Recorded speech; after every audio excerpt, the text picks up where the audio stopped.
We're going to begin with this. Gas prices, have you heard they are spiking? And more stations are running dry as we enter day 6 of a pipeline shutdown due to a hack attack. So you can see the long lines at gas stations across the East Coast. Gas Buddy says about 1,800 stations in multiple states are out of fuel. And the experts say these shortages are primarily because of the panic buying. And people are now hoarding gasoline. It comes after the Colonial Pipeline, which supplies about 45% of the East Coast's fuel, was hit by a hacker group from Russia on Friday, forcing the shutdown. A large part of the system is back online, and much of the rest is expected to be restarted by the end of the week. But in the meantime, panic buying and shortages have sent the average price for a gallon of regular to $3, according to AAA. It's been nearly 7 years since it's been this high. Joining us now is Halima Croft. She's a member of the National Petroleum Council and the global head of commodity strategy at the investment bank RBC Capital Markets. All that means she knows gas prices, why they go up, why they don't. Good morning to you, Halima. You know, 7 years ago, the last time we had gas prices this high, it was largely blamed on turmoil in the Middle East, in Iraq in particular. Now we have this very different kind of conflict on our own soil. How did we get here, and what needs to happen so this does not happen again?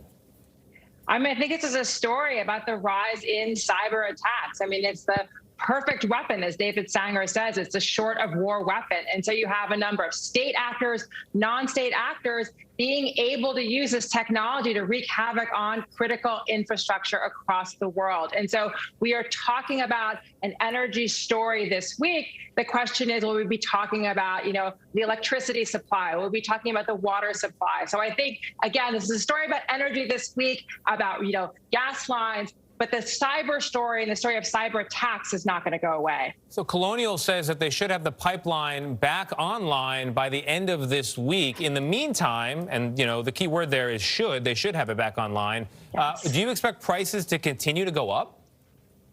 I expect prices to continue to be elevated until we get an announcement from the company that they are fully back online. And then the sort of kinks in the distribution system can be worked out. Now, we're not expecting, though, to have a summer of low gas prices because we've had this recovery from COVID. People are driving again. People are getting on planes again. But certainly the spike that we've seen that has been driven by this, cyber attack, we think that will be mitigated soon. Halima, it's Anthony. Why are we so vulnerable to these ransomware attacks, and is anything being done to protect against them? I mean, 85% of critical American infrastructure is in private hands. And one of the issues is with private companies, they are not required to disclose cyber attacks. They only have to do so, for example, if Social Security numbers are compromised. So the federal government is really trying to work with these companies to provide more information about what is actually happening and really trying to work with these companies to bolster their cyber defenses. The ransomware attacks are costing so much money. Last year, they rose to $20 billion in cost. That's up almost $10 billion from the previous year. Should we be paying the ransoms? I mean, companies are paying the ransoms. We don't know how many companies are paying the ransoms, but they are. And again, the real emphasis needs to be on bolstering cyber defenses so we are not in this situation, and better information sharing. Even if they pass that cost on to consumers, at least it would protect the system itself. It's interesting that the hackers seem to actually want the money, suggesting they are criminals as opposed to part of some kind of government. And President Biden has said that there is no evidence that Russia, as a government, is behind these hacks. And yet you've pointed out that this could lead to an escalation of cyber warfare between our two countries. How do you see that going down?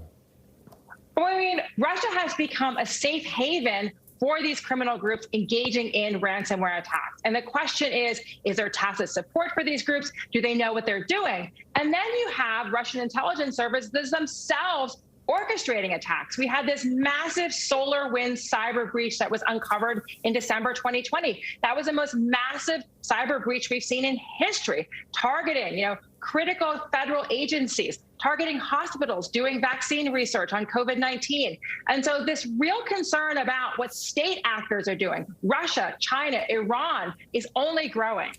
Halima Croft. Sorry, go ahead, Gail. I think the ship has sailed about telling people don't do panic buying of gas.